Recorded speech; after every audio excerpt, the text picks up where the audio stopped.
Thank you all very much for joining us today here at the Center for Jewish History and online from all over the world. I am quite sure we have many countries represented and from near and far to be with us here in New York on a beautiful Sunday.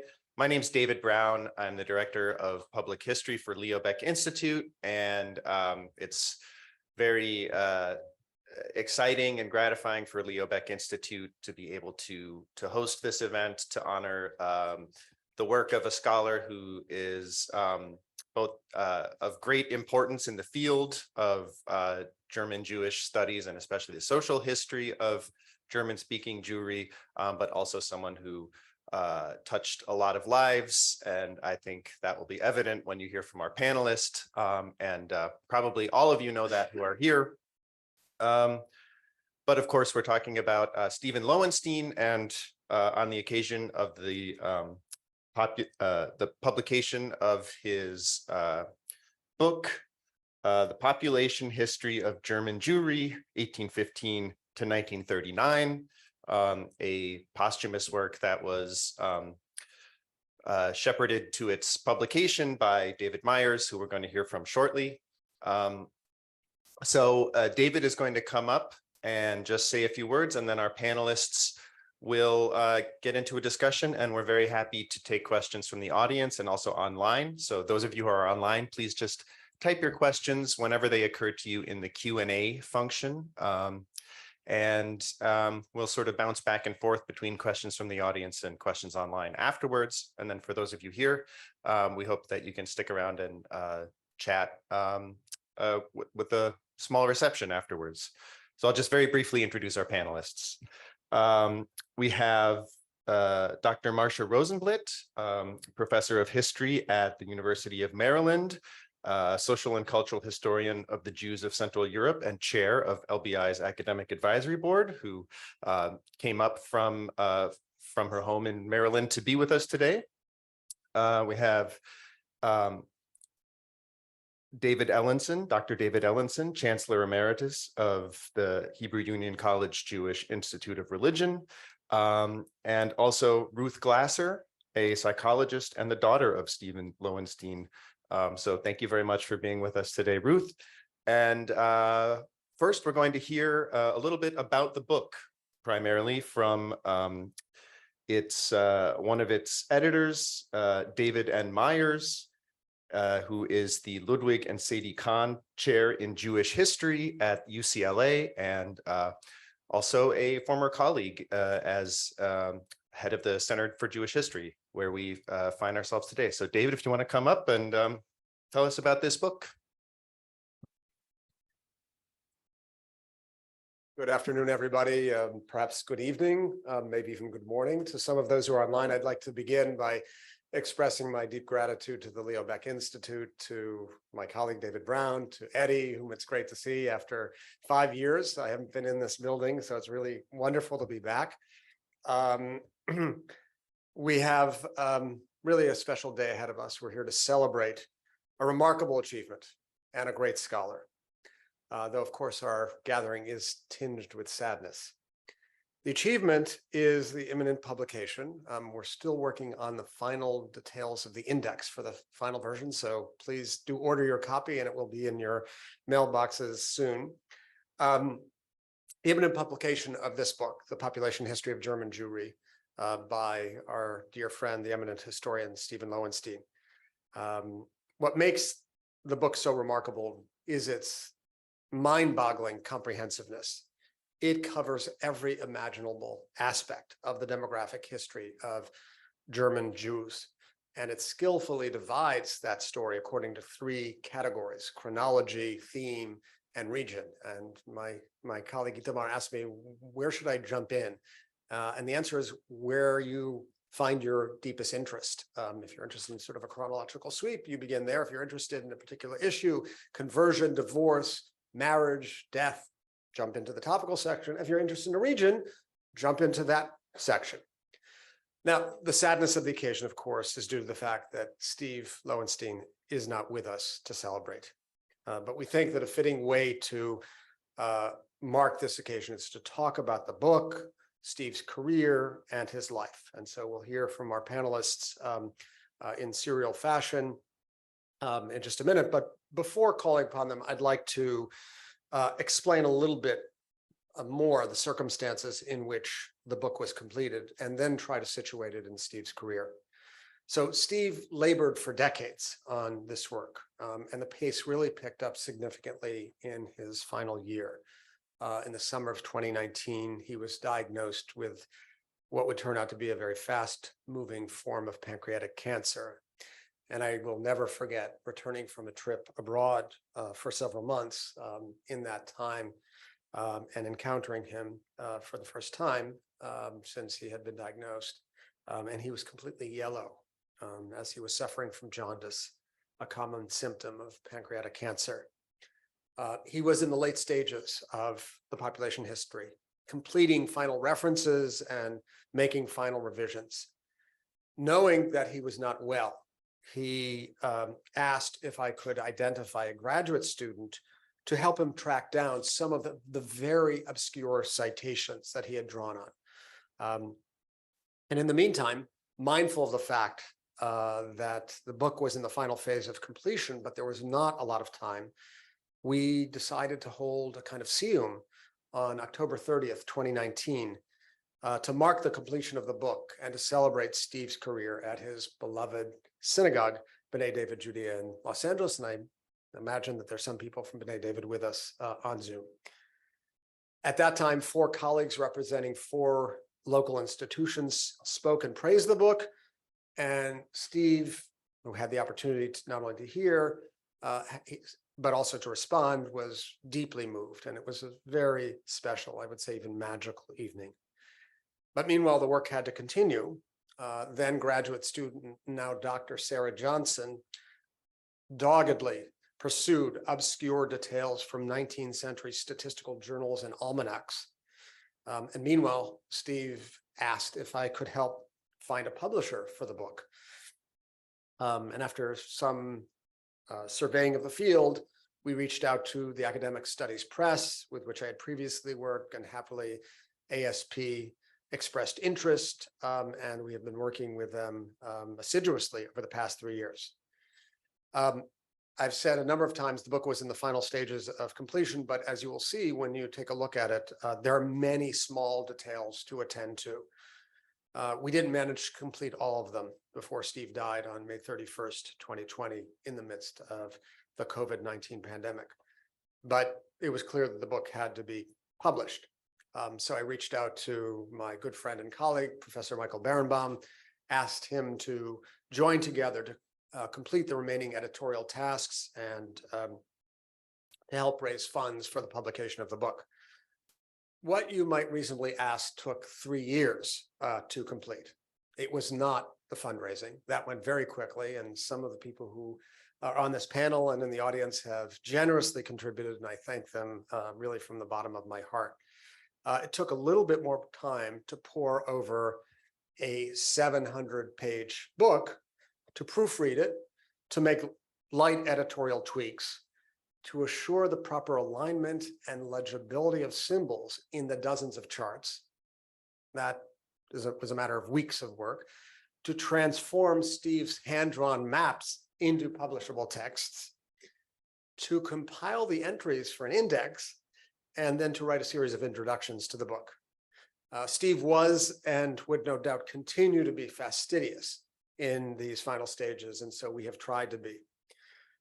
We should note that the origins of this book extend back 20 years, as we hear from one of the people who contributed an introduction, who was present at the inception of this project, Professor Sergio de la Pergola, who represented the Leobeck Institute in Jerusalem, which had an important role in the story. In 2003, the Leobeck Institute in Jerusalem, and I want to acknowledge that LBI Jerusalem has been a generous co-sponsor of the book, and we'll be holding another event to mark the publication of this book on May 10th at 7 p.m. Israel time, also via Zoom, as well as in person. Already in 2003, the Leobeck Institute entrusted to Steve the voluminous research notes on German Jewish demography of Professor Usiel Schmelz, a leading demographer at the Hebrew University who had died in 1995. This transfer of research notes speaks both to the transnational community of scholars of German Jewish history and to Steve's prominence in that community. That prominence developed over a long and interesting career filled with surprising twists and turns, and I'd like to take just a few minutes to highlight some key features of Steve's life and career before handing things over. So Steve was born in 1945 to German Jewish parents and raised in Washington Heights in northern Manhattan in the 1950s with a large population of German Jewish immigrants and survivors. He was always a keen participant observer of German Jewish life. And in fact, he wrote a wonderful book in 1989 on the community from which he came called Frankfurt on the Hudson. Like many kids of immigrants in New York, he went to City College, studying alongside a cohort of students who would become prominent Jewish studies scholars, including David Ruderman, Sarah Rieger, Deborah Lipstadt, Eugene Orenstein, Richard Steiner, and Rachmel Peltz.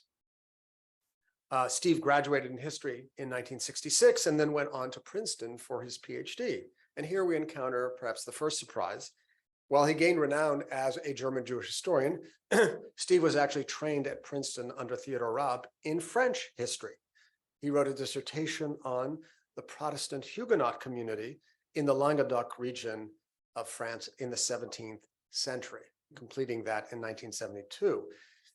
And shortly thereafter, we encounter a second surprise, which is that after finishing at Princeton, Steve took a job in a trying employment environment as an archivist at YIVO, the preeminent research institute for Eastern European Jewish history and Yiddish culture, and in some sense, the foil and rival then of the Leo Baeck Institute, the great research center on German Jewish history.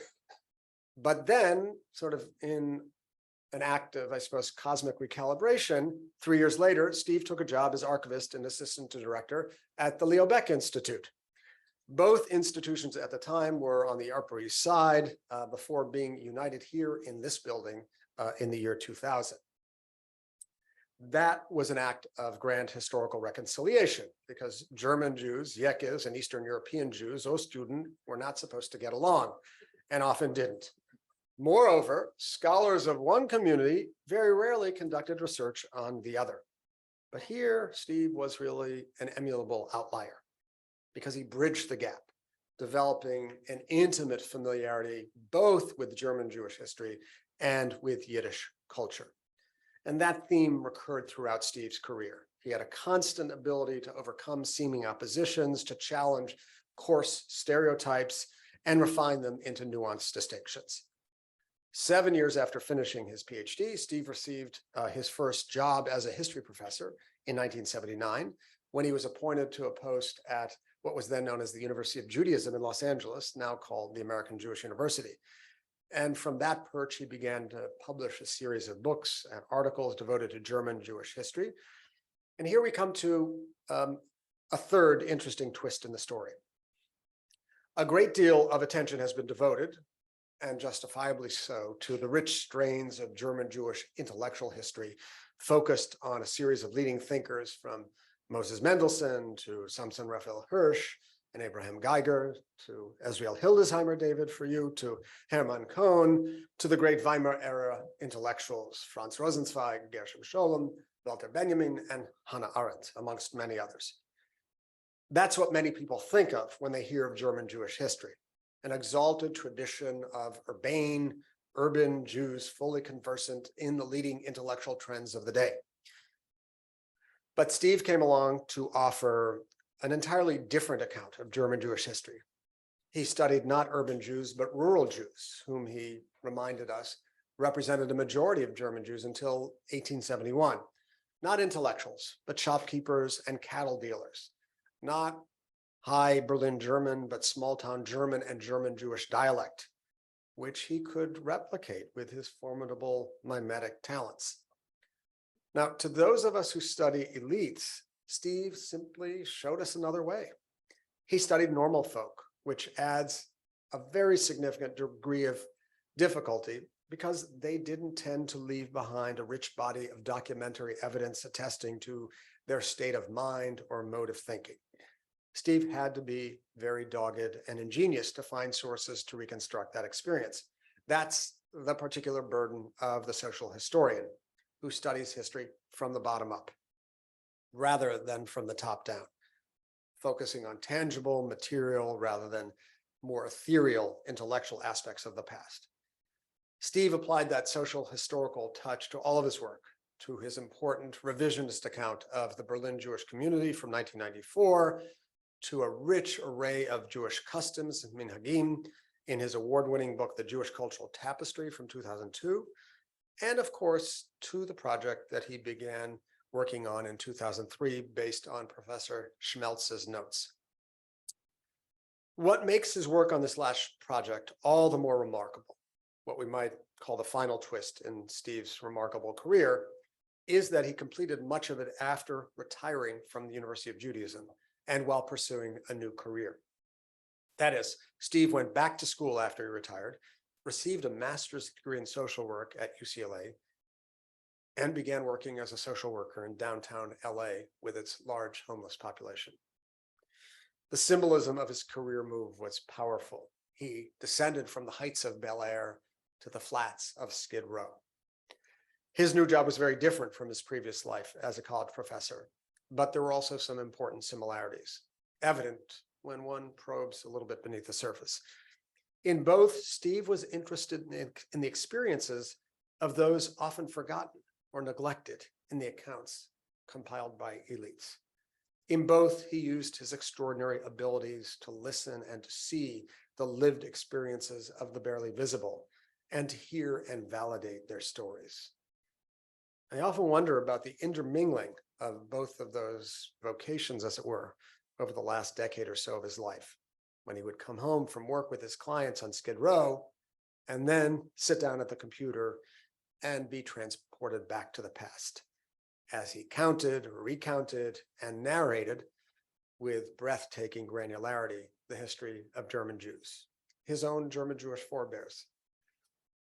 The conjoining of these two activities, I would suggest, is not just unique in the annals of Jewish studies, certainly during my lifetime, but a purely wondrous expression of empathy, compassion, commitment, genius, and above all, chesed. It's painful that Steve is not here with us to witness the completion of his book.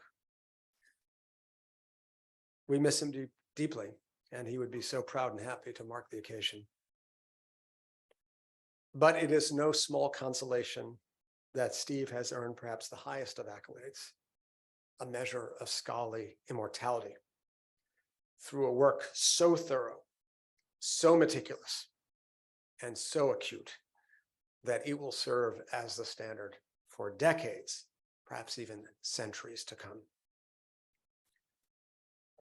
May Steve's memory be a blessing forever, and may his example as a scholar and as a mensch be an inspiration to us all. And now I'd like to hand things over to Dr. Ruth Glasser.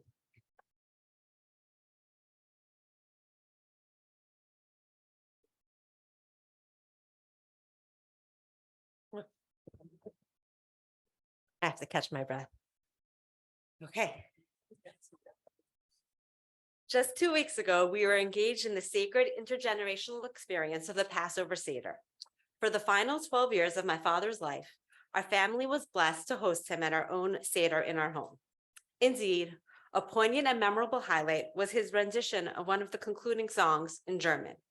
To this day, we strive to recreate the moment, unsuccessfully, missing his fluent commands of the language and his signature passion and joy in evoking the vernacular of his home and, of course, of the population and culture to which he devoted his academic life.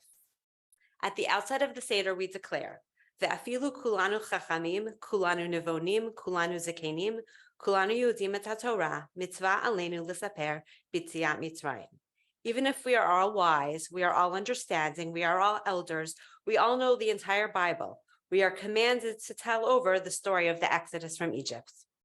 Our effort to chronicle the journey of the Jewish people and relate it to the next generation is not restricted to conveying the elements of our history to the uneducated and to the uninformed.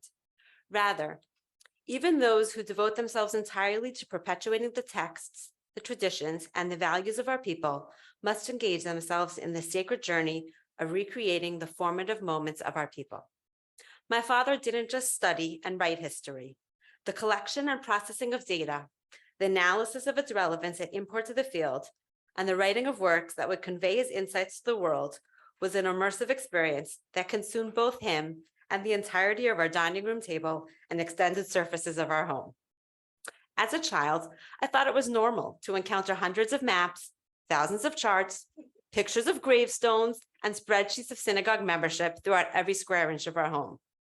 I recall him sitting at the computer in like the late 1980s and painstakingly entering minute details about the lives of individuals from the 1800s into the database that he had created: birth dates, dates of people's passing, conversions, and much more.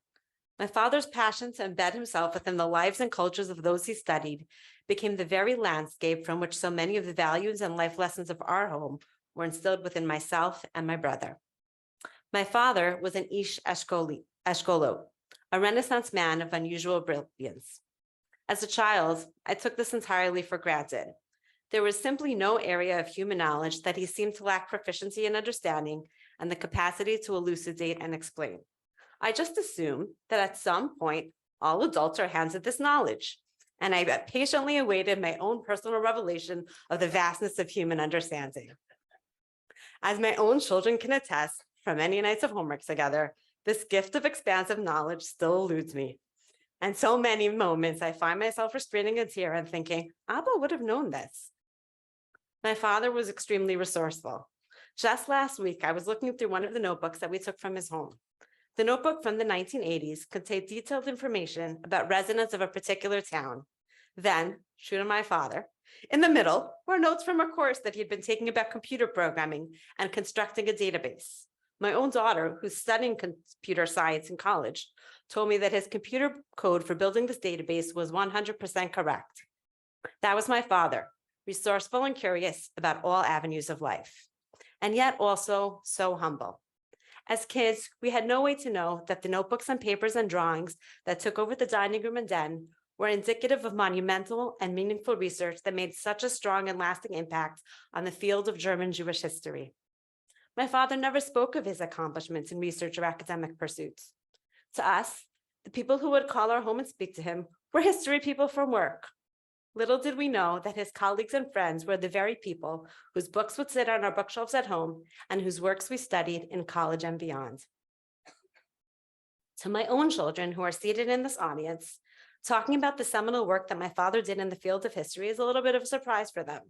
While they certainly knew my father as someone who had a vast range of knowledge about just about every subject, they most related to him as the man who would sing silly songs, would sit on the floor to play board games, and would teach them to do Sudoku puzzles.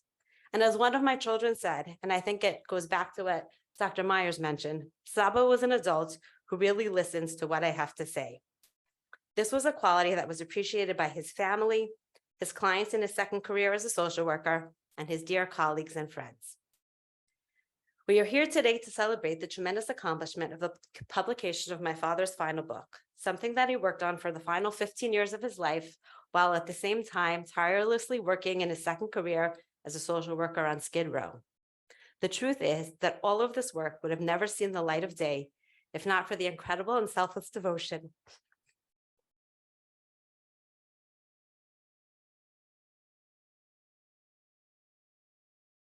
of two of his colleagues and friends who made it their mission to ensure that his efforts were not for naught and that the scholarship he had applied himself to for so many years would continue to contribute to the field for many years to come.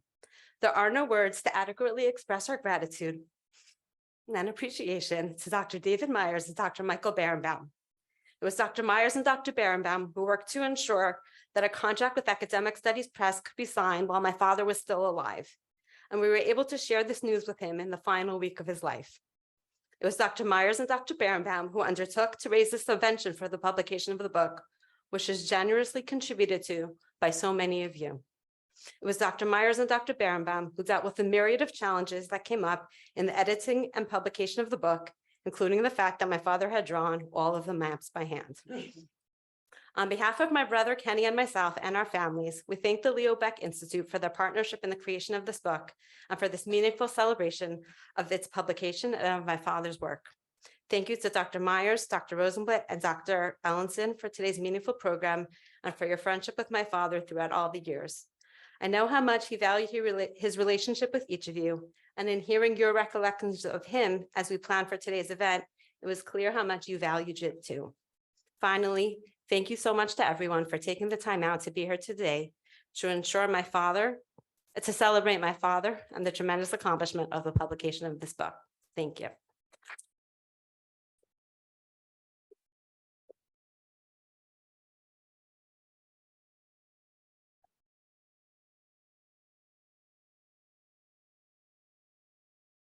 Hi, it's really hard to go after two such eloquent speakers. I knew Steve very well for a very long time. He was working at YIVO when I first met him, and he had an enormous influence on me as a social historian. But that's not what I'm going to speak about right now. I might add to that when we chat, but my job today is to talk about the book. And that's what I'm going to talk about. I read it this week, 750 pages long, and I read every word and I loved it. At first I thought, how am I going to read 750 pages of numbers? But I really love this book. I love demography. I am a social historian and I love demography, but I love demography. I love numbers. I love tables. I love maps. And I love what we learn when we look at numbers and tables and maps. Not everybody does. Some people's eyes roll around in their heads when they look at, I mean, there are so many numbers in this book. I don't know how you proofread it. But it's a fabulous book. Forget about the fact that it has a lot of numbers and tables. It is a fabulous book. It is a rich analysis of population trends. It's wonderful, not because of all the numbers, or the numbers support what he says, but it's wonderful because of his analysis. It's a rich analysis of Jewish population in Germany over 160 years, something like that, 1815 to 1939. And more important, it's a real synthesis of all of these numbers to point out a really dynamic picture of German Jewry in a period of enormous transition. I mean, this is a period in which first there's this change, then there's that change, and then it's stable for a little while, and then there are more changes. I mean, it's just incredibly rich, and he was totally on top of it all and presented a completely convincing and coherent synthesis of this development. And so therefore, despite 750 pages and hundreds of tables, I don't know, 50 in each chapter, and there are 14 chapters, something like that. I mean, it's an incredibly readable and interesting and important book. So what did Steve say? What are his main points? He makes them so clearly, and he does so. At first I thought, oh my God, he's just going to repeat himself, because first he's giving the historical overview, then he's talking about themes, and then he's talking about regions. And he does say the same thing in each section ultimately, but he does it in a different way in each section. And so it's just wonderful. But what are his main points? Well, at the beginning of the 19th century, Jews lived essentially in two regions of Germany. They didn't live all over Germany. They lived either in the Northeast, in territory that had formerly belonged to Poland, either before the Wars of Austrian Succession in 1740 or with the collapse of Poland at the end of the 18th century. So they lived in Posen and in West Prussia and places like that. They lived in the Northeast in essentially Polish-like conditions. That is, they lived in large Jewish communities in small towns or larger towns, but not in villages. They were in sort of dense Jewish communities, and there were large numbers of Jews in Posen and in West Prussia. So that's one place they lived. The other place they lived was in lots of tiny Jewish communities in villages or very small towns in the south of Germany. In parts of Bavaria, not the traditional parts of Bavaria, but Upper and Lower Franconia and in Swabia and places like that, or in the Rhineland-Palatinate, in Rhine-Palatinate, he calls it. So I guess that's what it was called in the early 19th century. So they lived there in the south of Germany. And they had traditional demographic patterns, which means lots of children, died young, that sort of thing. Okay, but they experienced a profound transformation in the middle of the 19th century. It didn't take 1 minute, but sort of from the 1840s through about 1870, they experienced a profound demographic transformation. At what is called by demographers the demographic transformation, the first demographic transformation, which is a vast reduction in the number of children a person has, a woman has. Only women have children, well, not anymore, but a reduction and in also lowering mortality, that is, people living longer and not dying so young. So Jews experienced the demographic transition profoundly, and a generation or two before other Germans did. So they experienced it earlier. And they experienced it everywhere, whether they lived in the South in villages, the North in market towns, and so forth. So they had fewer children and they lived longer. And that means, of course, mostly a decline in child mortality. People didn't die younger. People didn't die in their 40s. They died when they were 5. And if you have fewer children dying, then the average age of death goes up, right? So people, if you made it to 5, you made it to 60. It's just that you didn't make it to 5 before the demographic transition. Okay, so Jews experienced that. Second feature of the transformation of German Jewry is urbanization, right? They moved to cities. And so there's the growth of urban Jewish communities, especially Berlin, right? Berlin went from 3,000 Jews in the early 19th century to about 175,000 Jews by 1925, right? And so that's huge growth.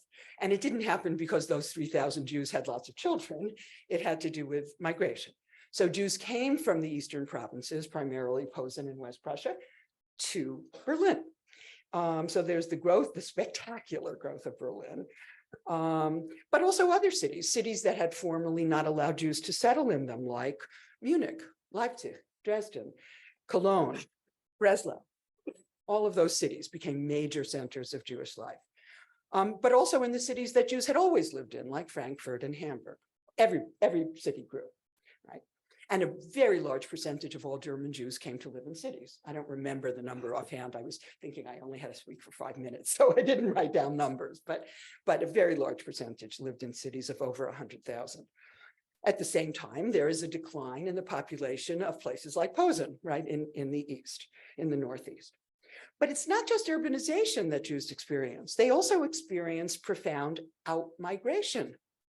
This is the period of mass migration to the United States, mass by German standards, not by East European standards, of Jews to the United States. Perhaps a third of all Jews in Germany moved to the United States between 1830 and 1880.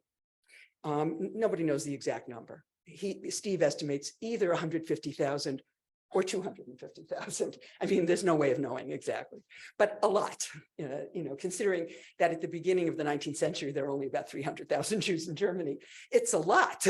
More by the end of the 19th century, there are 600,000, but so it's a lot of Jews moved to the United States. And they moved most of them who moved from South Germany or from Posen in the East, okay.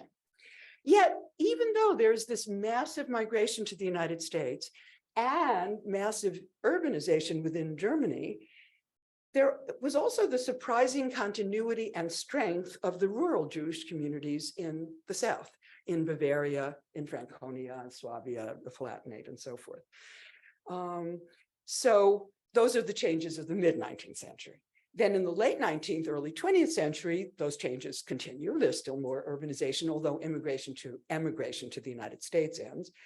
But now there's also some small number of in-migration from Eastern Europe.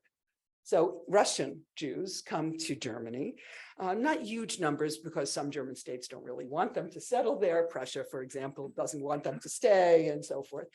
But they do come to Germany.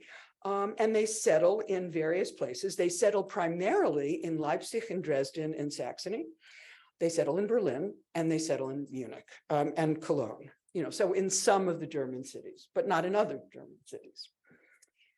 There is in this period in the late 19th century a rise in intermarriage, but not that much, and so on. Okay, so that's the late 19th century. In the Nazi period, that is from 1933 to 39, which is the only part of the Nazi period he looks at, there is a further move to the cities. Many Jews felt it was more dangerous to be in small towns, and the anonymity of the city was a good thing. So it was, they moved to cities. But of course, there's out-migration. They emigrate. Despite the difficulties, a lot of them do succeed in emigrating to the United States or Great Britain or British Mandate Palestine. Now, so those are the basic trends of demography. But some of the findings that he came across were surprising, or maybe not totally surprising, but still one wouldn't necessarily expect them. For example, every place that Jews lived in cities, they created Jewish neighborhoods, and they lived mostly with fellow Jews. Even the highly assimilated, wealthy Jewish intellectuals lived in Jewish neighborhoods. They lived in Jewish neighborhoods everywhere.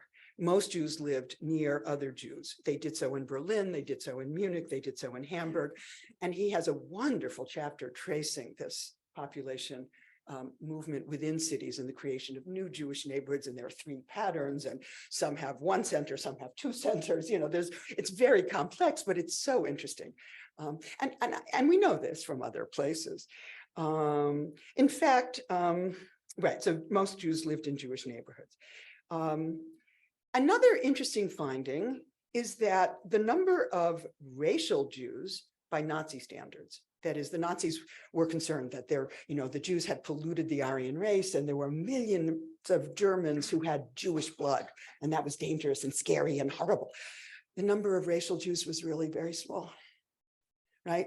That's one of his findings. I mean, there were some, because the Nazis in their 1939 census counted all racial Jews, but of the racial Jews, 90% were Jews by religion, by Nazi standards, Jews by religion. So, there wasn't that much racial pollution, whatever that means. A third thing, I suppose, is that Jews really loved cities, but that should come as no surprise. We're sitting in the biggest city, the biggest Jewish community that has ever existed in the world in all of history. So we shouldn't be surprised that Jews like cities. Okay, so let me conclude with some remarks about this book, about his point of view. I think Steve really loved the persistence of those small rural Jewish communities in South Germany. He really just loved that. He came from it. His parents came from small Jewish communities in Bavaria and Hesse. I forget where they came from, but he told me a million times. I just don't remember. But he loved the fact that these Jewish communities persisted, even with all the urbanization and outmigration. He really loved that. I think he especially enjoyed working on the earlier period rather than the later period. There's something slightly perfunctory about reporting what happened in the Nazi period. He just loved talking about the early period, and that may reflect the fact that he was trained as an early modern historian. He also really loved the wealth of detail. He just reveled in it. I'm not surprised that he had stuff all over the house. He just loved all the detail and how he could explain it clearly. And that just shows what a wonderful historian he was. Of course, naturally, I had some questions when I was reading the book, like, what is Germany? He talks about Germany before Germany existed, right? Germany didn't come into existence until 1871. So he talks about Germany as if it existed. What is Germany? Obviously, he was thinking of the borders of what would be Germany, but he never actually says that in the book. And of course, he leaves out occupations. I'm not being critical. The book is 750 pages long. If he had included occupations, the book would be 1,500 pages long. But one wonders if some of these changes weren't related to the fact that Jews were becoming middle class. He says so, here and there. But of course they were. The decline in fertility, the family planning before birth control existed, had to do with becoming middle class and not wanting to have a lot of children and choosing not to have a lot of children, even when it was hard to not have a lot of children. And he, of course, mentions that, but he, it would have been nice to know that the Jews had become middle class in their occupations. But I can't criticize Steve. This is a great book. So Steven Lowenstein was a first-rate historian, and this is a work of extraordinary scholarship. So I want to thank David Myers and David Berenbaum for having put it out. We are all in your debt, because if you hadn't done this, we wouldn't have this book. And this book deserves to be out there for all of us historians to have at our fingertips. And I wish that my friend Steve Lowenstein, I love the fact that his name was Steven Mark, by the way, I'd forgotten that. And my son's name is Mark, so that made me feel very connected. I wish my friend Steve Lowenstein was here so I could give him a hug and tell him all of this in person. Thank you.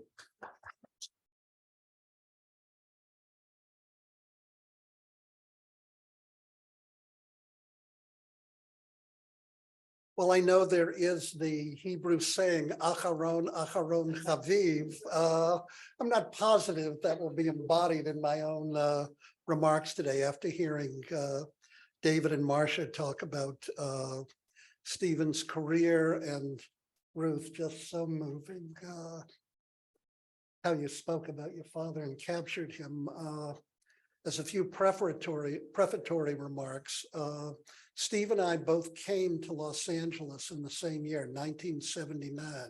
He was teaching then at the University of Judaism, later the American Jewish University, and I came to Hebrew Union College. It was interesting because among the many, many topics he wrote on, and he really was encyclopedic. He wrote actually a great deal on the emergence of the Reform movement in Germany in the 1840s. In fact, his articles remain classics in that area that any historian would consult in writing on the emergence of Reform. And here he was, an Orthodox Jew, writing prolifically and insightfully about the Reform movement, teaching at a conservative seminary. I was a Reform Jew, and most of my writings were actually on Orthodoxy, and in particular the work of Rabbi Azriel Hildesheimer, and on Shelot Shuvot, responsa of German rabbis during this period. For 21 years, from 1979 until 2000, Steve and I actually had breakfast together once a week for 21 years. He was a person to whom I was very close. He had a terrifically wicked sense of humor. I think a wry sense of humor might be a way to describe it. And he often had, how should I put this, pungent observations about many of our mutual friends and colleagues. But it was really a highlight of my life to have had the relationship I did with your father. And I will say on more than one occasion, he spoke about you, your husband, Kenny, and his life. And your mother always had various insights to provide us with about ways in which perhaps we ought to direct our lives, as I think any good spouse would have for their husband and their husband's friends. What I'd like to do, particularly in light of what you spoke about, Marsha, is not just to talk about the details, as it were, the major themes in Stephen's book, but to indicate where I think this book, which really is a monumental work, and I'm glad you mentioned what you did about occupations, Marsha, because I too would have been interested to see what Stephen would have come up with, but 750 pages, as I think Michael Berenbaum observes in his introduction, Stephen felt this was the minimum he could devote to this topic. And I guess one would have to be an academic to be fully appreciative of what that means. But it simply means that there probably will be someone else in the future who may build upon this work and look at the occupational distributions and patterns that occurred for German Jewry. Having said that, The importance of this book, I think, has to be seen against a broader historiographic context, and perhaps during the discussion, no one's better suited to describe this than my friend and colleague, David Myers. But I just want to pick up on a point that David made briefly in his introductions, but to emphasize this here as you consider the importance of this book. In general, many modern Jewish historians, particularly of my ilk or type, focus very much on elitist elements. We write intellectual histories. We look at people like Rabbi Azriel Hildesheimer, Rabbi Samson Raphael Hirsch, Zachariah Frankel, Abraham Geiger, Samuel Holdheim. I could go on just with religious figures of this type in order to reconstruct the history of an era, and particularly in relationship to religion. That is to say that one looks at the writings of leading figures, certainly Mendelssohn, and from their perspective begin to write histories about the transformations that took place and the qualities that marked communities and individuals during this period. Jacob Katz was certainly of Hebrew University, a classical exponent of this, but Katz in his own work began to also appreciate not only looking at intellectual elites, but Katz came to understand that you needed to look at things in a broader context as well. What becomes interesting is that Professor Katz's very first doctoral student at the Hebrew University, a man named Azriel Shochet, wrote a book entitled Im Chilufei HaTkufot, at the turning of the eras. And the interesting thing about the Shochet book, and it in a sense is a precursor to this type of work, Shochet begins to look at customs that Jews observed. In other words, if what one wants to do is to describe how is it that the Jewish community was transformed, as Katz did in Tradition and Crisis, Masoret and Mashber, from the medieval or late, early modern to the modern periods, in part, Katz would say, well, when is it that Jews begin to speak in cultural tropes that are taken from the non-Jewish cultural world? So, for example, Professor Katz in his lectures would often point out that when Moses Mendelssohn wrote a work entitled The Phaedon, about the immortality of the soul, a philosophical competition in 1769 in Germany, where Mendelssohn won first prize, second prize winner was an obscure figure named Immanuel Kant. He wrote to a cousin of his, Elchanan Hertz, that initially he intended to write this book in Hebrew, but he decided ultimately to write it in German. And in a Hebrew letter to his cousin said, Meshane et halashon, meshane et ha'inyan, which I suppose can best be translated as, once you change the language and you begin to think in larger cultural categories external to the Jewish world, then the whole substance of what will constitute Judaism in this new setting and what Jewish life will come to be transformed. Katz emphasized in a great deal of his work the writings of people like Mendelssohn and others, but through his student Shochet, and Katz himself as a social historian, came to understand, well, there are other ways in which you can begin to measure how is it that the pace of Jewish modernization begins. And in part, one of my favorite chapters in the Shochet book, apparently in the Middle Ages, and there are probably other historians who know more about this than I do, Jews, for example, did not own dogs. They did not have dogs as pets. Starting in the 18th century, Shochet has a whole chapter devoted how Jews began to acquire dogs as pets. In other words, in part, how is it that you look at Jewish modernization? It isn't just a question of what elite leaders say and write, and it isn't just a measure of cultural transformation, but in part, when is it that Jews begin to lead lives? When is it they begin to have fashions that imitate or absorb models that are taken from the larger cultural world? Katz himself came to understand this, and then you later had figures, not only like Marsha Rozenblit and Paula Hyman and others, Marian Kaplan and her work. But you have people too, like Todd Endelman, who are writing about the Jews of Georgian England. What Todd represented in his book that I think is significant is that you could have a complete acculturation of a British Jewish community with virtually no ideological changes whatsoever. In other words, part of what Endelman shows is that Jews could completely acculturate into British society and begin to imitate particularly upper middle class British mores with no ideological justification for these changes whatsoever. And you begin to get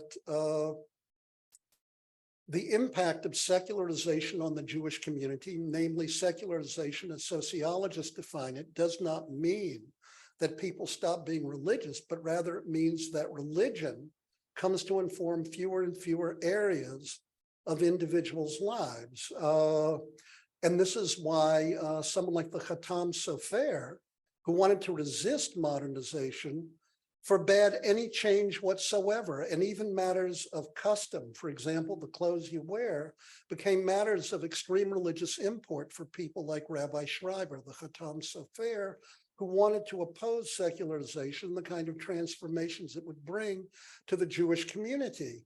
What's interesting about Steven's work, and this book in particular, is that in order to write intellectual history, you need to know not only this cultural data that people like Shochet, Marian Kaplan, and others point to, but these population and other statistics are of extreme import in illuminating the history of indeed many of these elite documents and trends that you get in the larger world.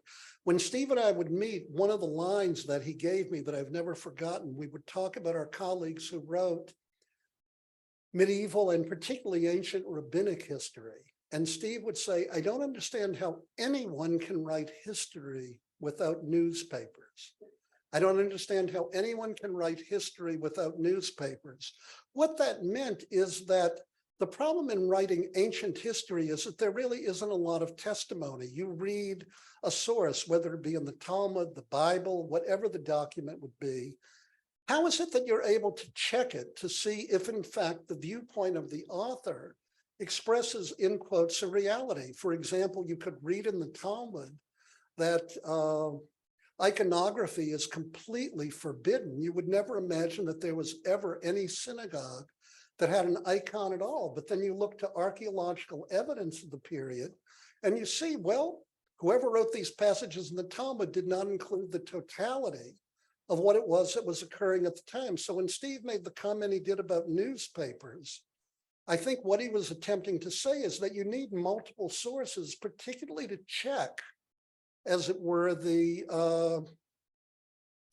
writings that you're reading, even when you look at elite documents. In order to emphasize that, I thought it was really fascinating for me when he talked about population movements that Marsha just summarized in the various cities in Germany from the beginning of the 18th century up to the onset of World War II.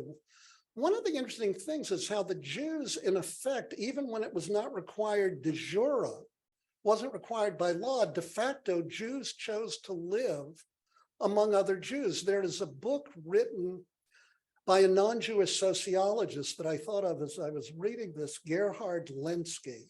Might be the first time he's been quoted at the Leo Baeck Institute, I'm not certain.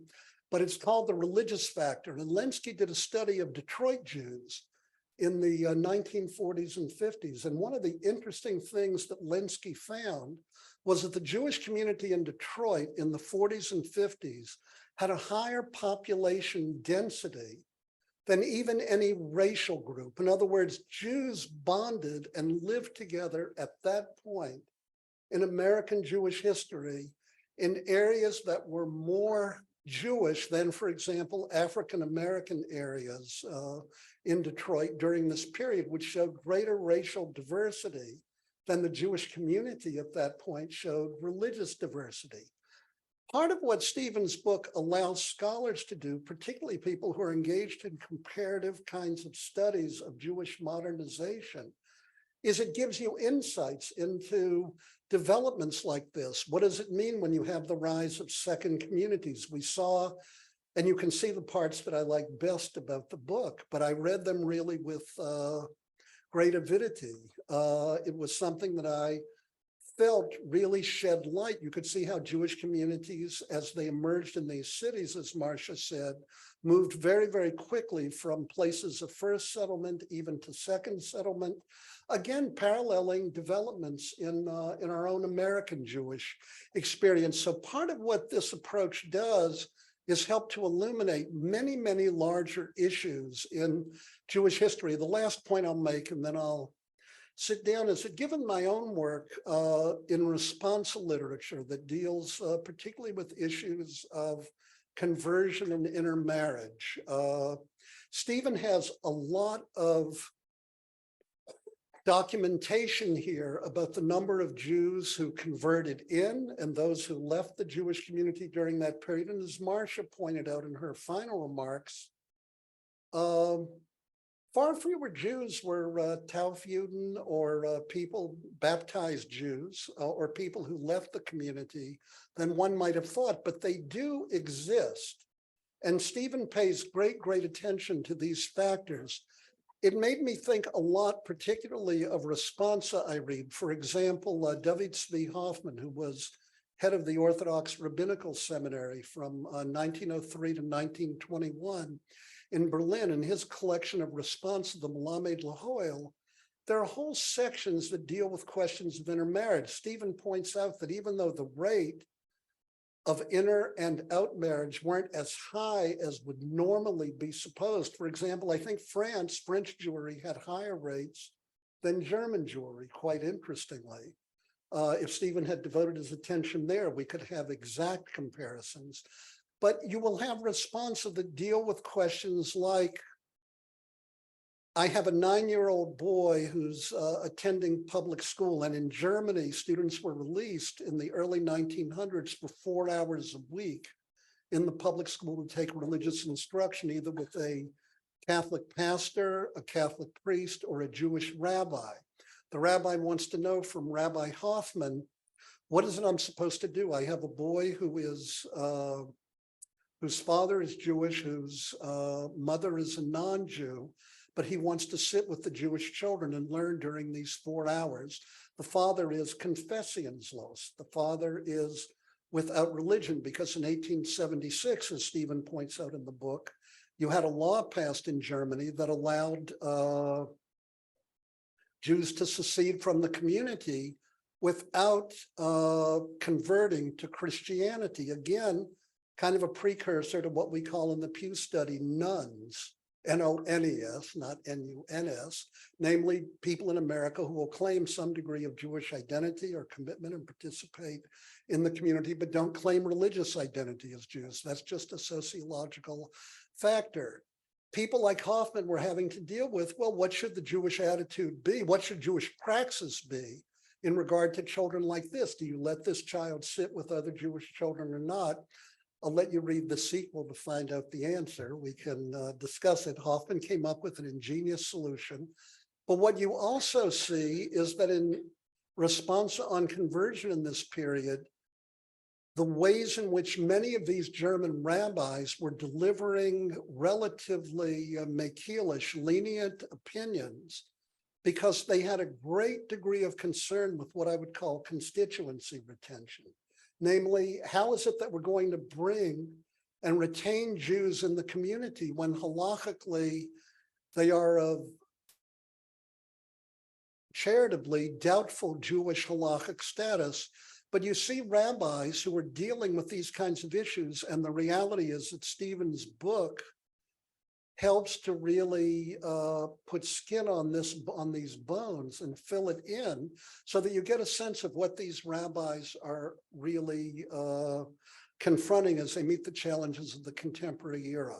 So that I think that Steven's book will be one that will be used by many people, not only social historians, but in addition, I think people who engage in intellectual history of the Jewish community in the modern period are going to use this as a very, very important research source for fleshing out the entire picture of the Jewish community during this period.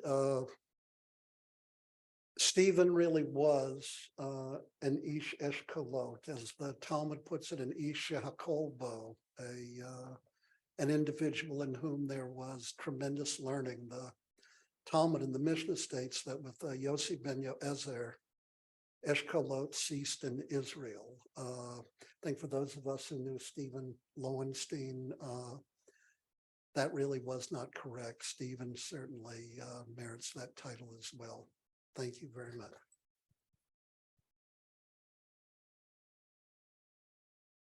Thank you, David, Marsha, Ruth. We have time, I think, for at least one round of questions, and then we'll open up for the to the audience, both online. If you have questions, please do write them in the chat or Q&A. And here too, feel free to formulate a question. Marsha, I want to begin with you, and really, as the resident social historian in the group, ask you if you can sort of situate that impulse to move into social history that began in your generation. David mentioned Marion Kaplan, Paula Hyman, Todd Endelman. What's particularly notable is the intersection of social history and women's history, and a new political consciousness. And I wonder if you can sort of remind us of that moment, and maybe then also situate Steve within it. Like, what was his place in that moment and in that firmament? Well, thank you, David, and thank everybody for wonderful presentations. Yes, social history actually, in general, began in French history. So Steve was trained, I mean, it really began in the 1920s with the Annales School in France.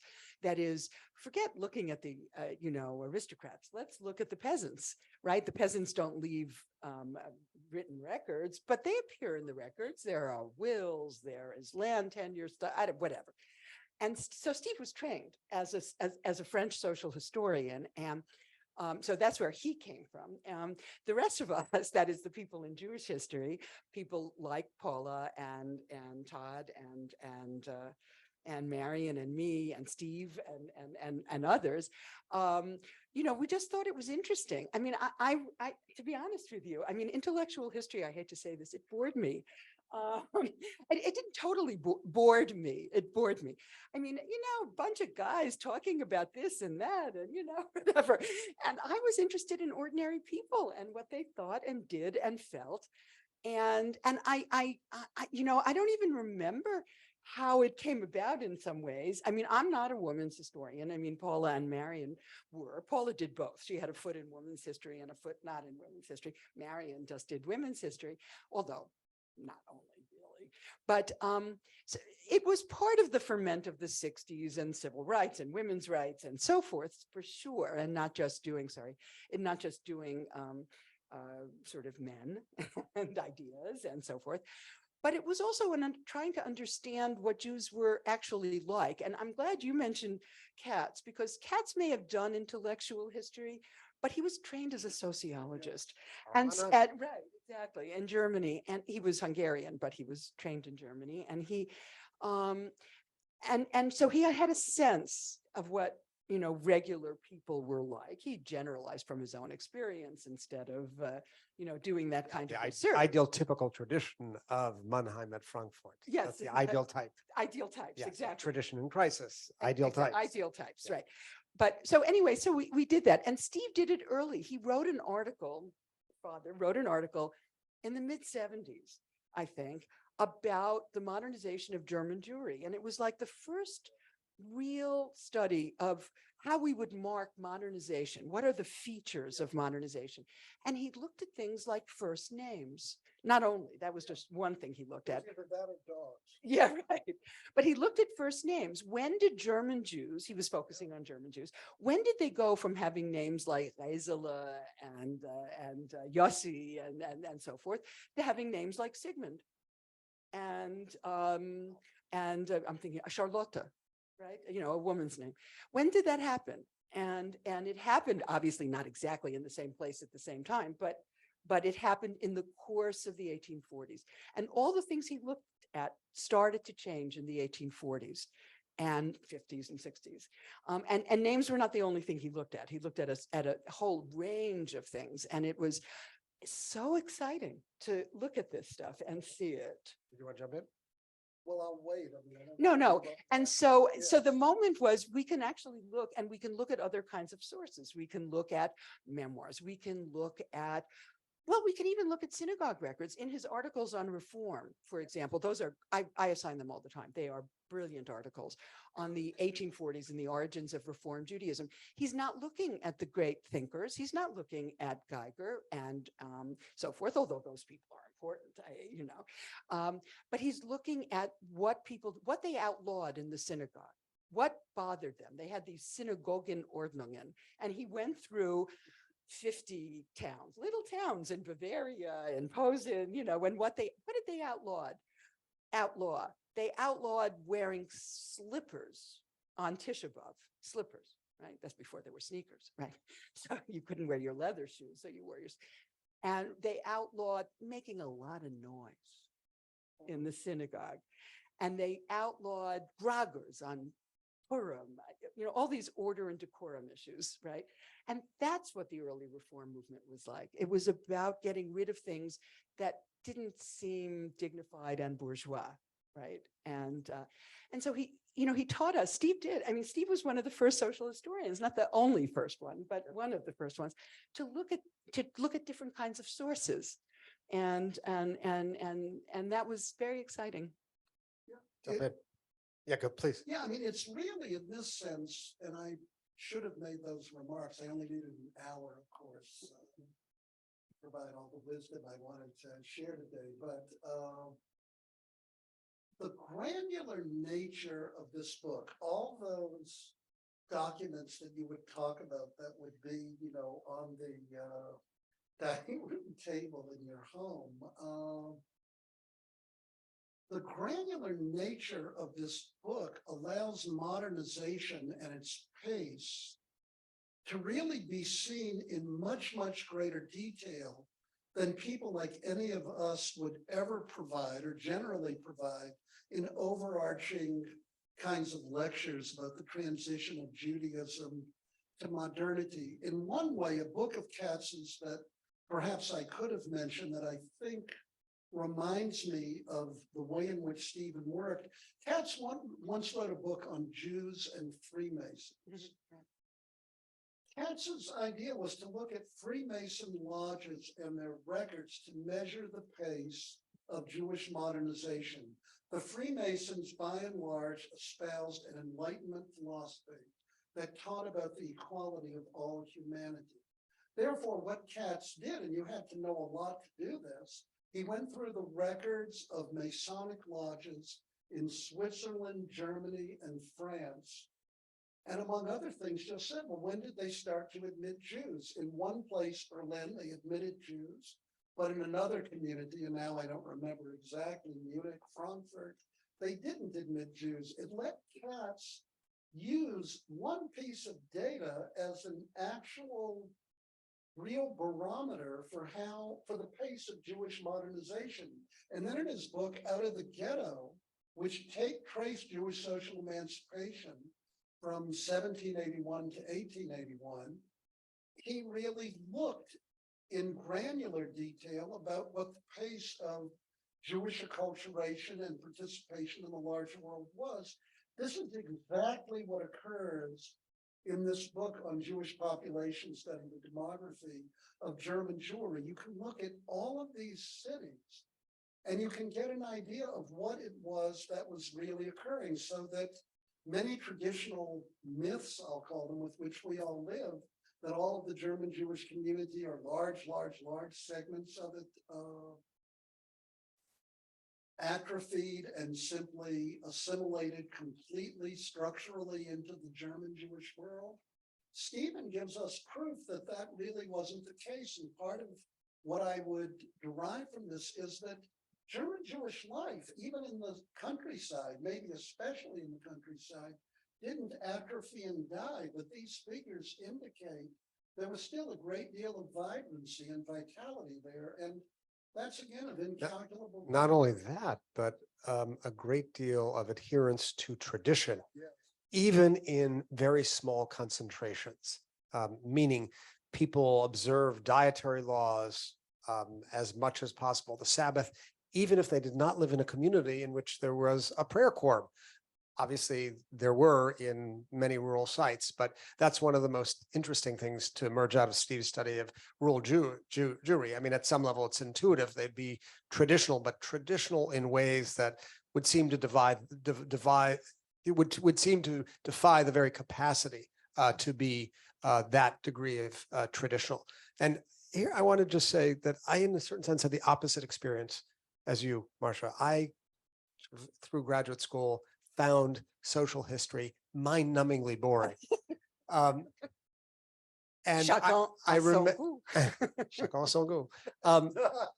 I remember reading for my oral examinations, having spent a lot of time studying illustrious intellectual figures with Professor Usiel Oscar Schmelz, and encountering that article on modernization by Steve Lowenstein.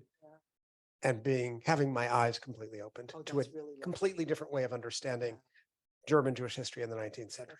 Completely different.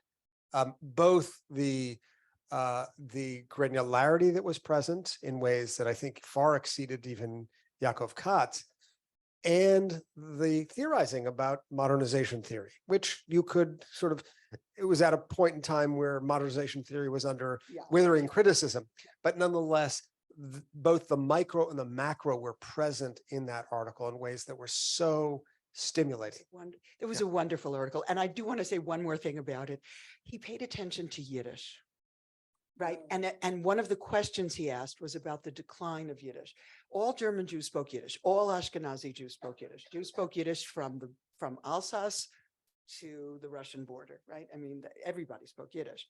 And so when did it decline in Germany? And it did decline, of course, if Jews came to speak German. But when did they actually come to speak German? Mendelssohn taught himself German and could write in German. But when did ordinary people speak German? And again, it's the 1840s and 50s. And Steve actually knew, he didn't know it from his home, but he knew Western Yiddish, which is the Yiddish of Germany, because he had participated in the Atlas of Ashkenazi Jewry that was done at Columbia and so forth. But, he could actually trace the decline of Yiddish. Okay, I want to ask Ruth a question, then we're going to turn our attention to questions in the wider audiences out there. Ruth, two interrelated questions. That attention to sort of people, and that kind of textured appreciation for people, sort of not people with fancy titles, but everyday people. How did that manifest itself in the way he interacted in his family life? Did that come through? I would say growing up that respect for all people was a value that was underscored by both my mother and my father. To them, it didn't matter if someone was some big fancy intellectual or was wealthy or held a position of prominence. They really focused on the individual, and that was definitely a value that it went without speaking. I mean, that was just core to the beliefs in our home. So I can't point to like one specific incident or one specific episode, because I feel like that was the underpinning of everything that we did in our home. And just one more question Yeah, no about sort of problem. the family side of things. What other than the song at the end of the Seder remained of that rural German Jewish tradition? Yeah.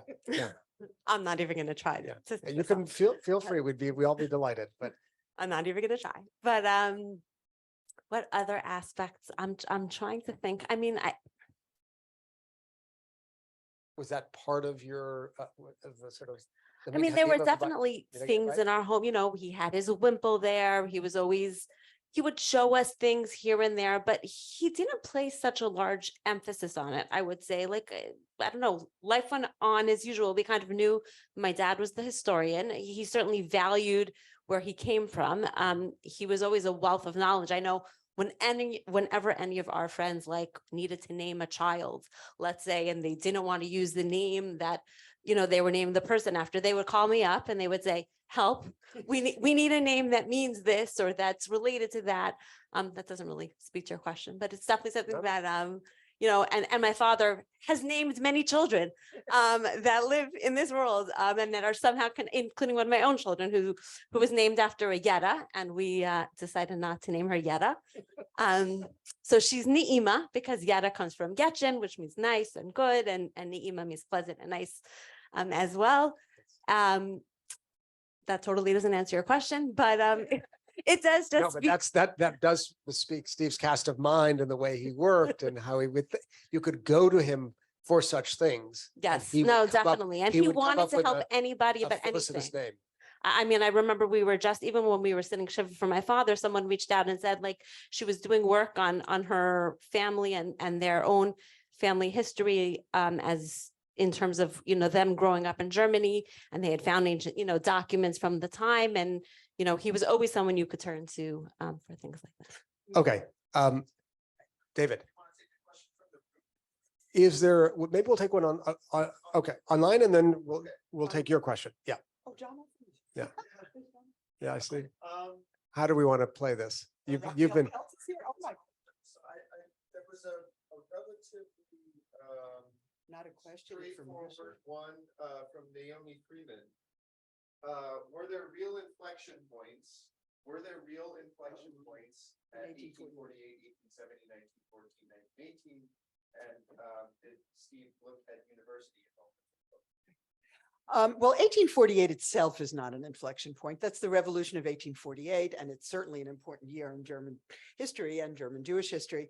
But there are trends that began earlier and went later. The 1848 itself doesn't mark, in the Habsburg monarchy, 1848 is more important because that's when Jews get freedom of movement. But in the German states, it was at various points. It wasn't at one particular point. So the dates that are mentioned by Naomi Friedman, I don't remember, 1870 itself is not important. When you do social history, there's not one year necessarily that's important. No, Steve did not look at university enrollments because he was interested in demographic patterns more than, broad population patterns, and not that specific pattern, but those are easily obtainable. Jews went to university in disproportionate numbers. And what the years do indicate, though, is that, for example, the very large Jewish emigration to America during that period, as you point out, were all set into motion by emancipation, the revolutions, et cetera. Right, but there, most of migration is for economic reasons, and so not. But World War I is important. There is in the, in the short term, right? There had been a growth in Jewish intermarriage, but during the war there was a growth in Jewish in marriage, and after the war, a growth in Jewish in marriage, and then in the 1920s, back to intermarriage, and then in 1933. No more intermarriage at all, even before 1935 when it was outlawed. right. Well, those are really So, interesting yeah. data points. This, Yeah. the rise of new patterns of in marriage, Right. as very- part of kind of an impulse of what Shulamit Volkov, another great German Jewish historian, calls dissimilation, right? Not assimilation, but dissimilation. And it's interesting to see that sort of tacking back and forth in the late stages of the war and then into the 1920s. And the difference between Jews and non-Jews is interesting. You mentioned, David, that Jews tended to live with each other, and even more so than Blacks in Detroit in the 1930s, which of course Steve hadn't talked about, but he does talk about things that are related, but that Catholics and Protestants tended not to pay attention. Neither of us mentioned that, but he does in the book, right? Catholics and Protestants lived next to Catholics and Protestants. They may have hated each other, but they lived near each other, whereas Jews kept separate. And that's true elsewhere. That's true in Prague. That's true in lots of cities. And that's actually quite interesting. Question. The phrase racial Jew came up. I have a few questions about that. Where did that come from? The Nazis. Right, that's what I thought. Yeah. And how did they differentiate? And how did it play out? Okay. For those who were racist, which I don't understand, and those who were not It's great that you don't understand. That's a sign that you're a good human being. Yeah. No, the Nazis had a racial category. They thought the Jews were a race, not a religion. They couldn't care about religion. They cared about race. But how do you define race? And in 1935, they did define race. A Jew was somebody with 4 Jewish grandparents. By religion. Then there were 3/4 Jews who had 3 Jewish grandparents, and half Jews who had 2 Jewish grandparents, and quarter Jews who had 1 Jewish grandparent. And quarter Jews were exempt from destruction, and half Jews were considered Jews if they were married to a Jew or if they belonged to the Jewish religious community, but not if they didn't, right? So they had this whole, categorization of who was Jewish by race, which was less strenuous than American laws about miscegenation, right? Where it was 1/32, that is whatever, how many great grandparents that means for Blacks in America, in the South. I want to thank those people who've posed questions or made comments. John, we are reading your comment. Thank you very much. I will say, since we have an expert on this matter, that we can probably take one more question from Naomi Friedman, directed to our resident expert on When do prayer German books- Jewish liturgy. Yes, that David, one. when did prayer books switch to using German translations? This is kind of, your Well, German Jewish prayer books, the first one that's genuinely significant in this way that uses translations of a Hamburg Temple Gebetbucher in prayer books in 1819 and 1841. But throughout the 19th century, as Alexander Altman put it, German Judaism was marked by acculturation. That was really the chief characteristic. And in the same way that you have in American Judaism, Art Scroll, the RCA prayer books, etc. In other words, you can look at them today. Many of them even contain transliterations, interestingly, in Orthodox Sidurim, but often generally with English language instruction and even commentary on how it is that one ought to bow at certain points in the service, with commentary, etc.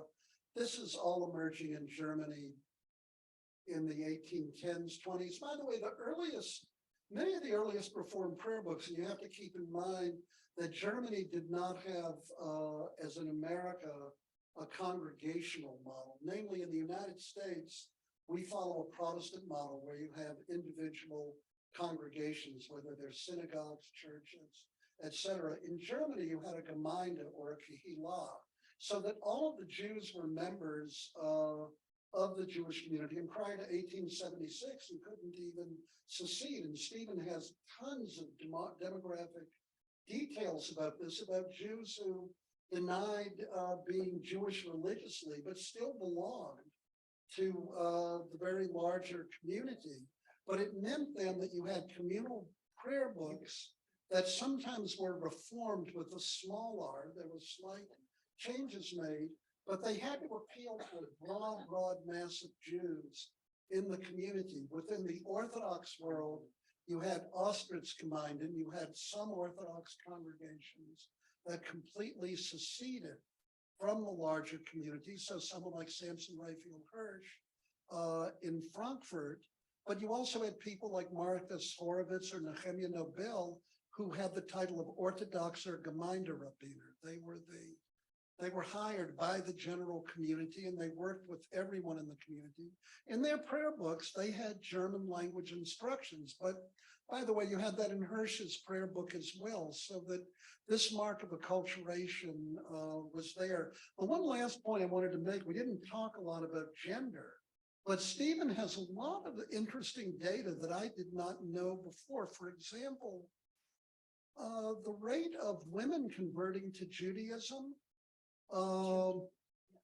was almost as high as that of men. In other words, we normally think Jewish men marry non-Jewish women and they convert. Stephen shows that really wasn't the case by and large in Germany. Read the book to get the exact details, or since the question of race came up, you had larger numbers of Jewish men who were able to, who did emigrate in the late 20s and early 30s as anti-Semitism and Nazism arose and fewer women and children on the very mistaken assumption Steve points out that the Nazis would somehow spare women and children and not men. I mean, the book is a treasure trove.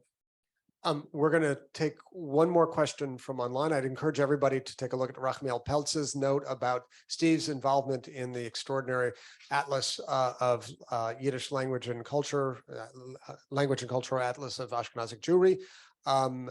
I also want to encourage you to go online to Academic Studies Press and pre-order your copy of this extraordinary book. I hope we have whetted your appetite for this book. And on that very note of appetite, we're going to take the question, did the family preserve German Jewish food traditions? So that's a very good question. My parents were like a mixed marriage. My mother was has a more Eastern European background, and my father was much more of a Yakisha background. And my mother was in charge of the kitchen. So there was less actual formal incorporation of German traditional foods in our home. But and when my husband and I first got married, we had the privilege of actually moving back to Washington Heights and living there for 7 years. And for many of those years, my grandmother was still alive. And we would go at least once a month for a Shabbat meal at her home. And she would always serve us traditional, foods, whether it was grünken soup, which my father actually hated, and would say, yeah, how can you eat that? And we would say, no, we actually really like it.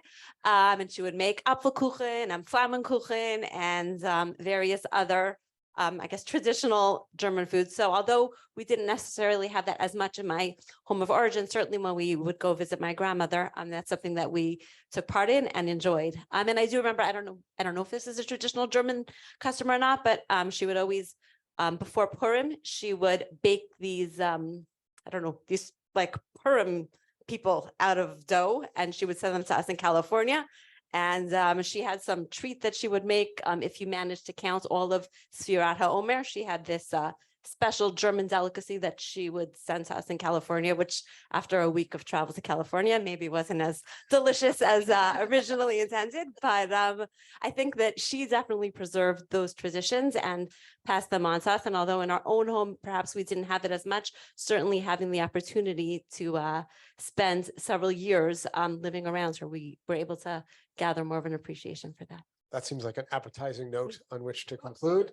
Yeah, thank you, David, Ruth, Marsha. Thank you so much for being with us, traveling from near and quite far to put on this great program. And with all the talk of food, I'm sorry we don't have anything other to offer than the various kosher snacks available from Trader Joe's, but they're not bad actually. So thank you for being here. Those of you who are here, we can continue the conversation, and those of you online, thank you so much. Goodbye. Please like and subscribe to receive more content from the Leo Baeck Institute.